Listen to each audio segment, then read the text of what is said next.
The Afghan military flying over flooded Kandahar province on a mission to rescue 1,000 people trapped by floods. There's been heavy rain in Afghanistan and southern Pakistan for more than a week. On Saturday, flash floods swept through towns and villages across the region. A disaster took place in Kandahar. There's no drainage and there is little public awareness, which is why so many people were affected. Most of the affected people were already internally displaced and living on the riverbanks, so they were hit harder than the others.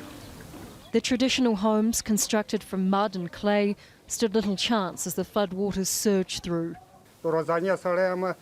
I'm a poor man. The walls of my house have been damaged. My 2 children were injured. I'm asking the government to help me by providing tents. Now we're distributing emergency aid. On the advice of the governor, we've made a list of 397 families. Of that, 250 families had their homes fully destroyed. The UN is sending teams and setting up shelters to help the displaced. I think another issue that we're dealing with is accessibility. In some of the more rural areas that we're only just getting to, people are quite cut off, they are quite vulnerable, so obviously an event like this has a bigger impact on them. The destruction extends from Kandahar through 6 different provinces to Herat and Farah in the west. More than 500 homes have been damaged or destroyed, as well as schools, mosques and bridges. In Pakistan, the southern province of Balochistan has been hardest hit. The military rescued hundreds of families stranded by floodwaters.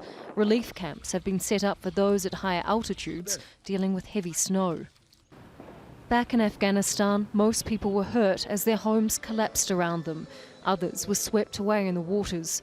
In Kandahar, those who could travel made their way from faraway districts to MIRWAIS hospital. Those who couldn't waited as half a dozen medical teams tried to reach flood-hit areas. We have received in this hospital 12 dead bodies, which includes 6 men, 1 woman and 5 children, as well as 35 injured so far. Many people remain missing, and in such remote areas of Afghanistan and Pakistan, it is going to take some time to assess how many lives and possessions have been lost. Charlotte Bellis, Al Jazeera, Kabul.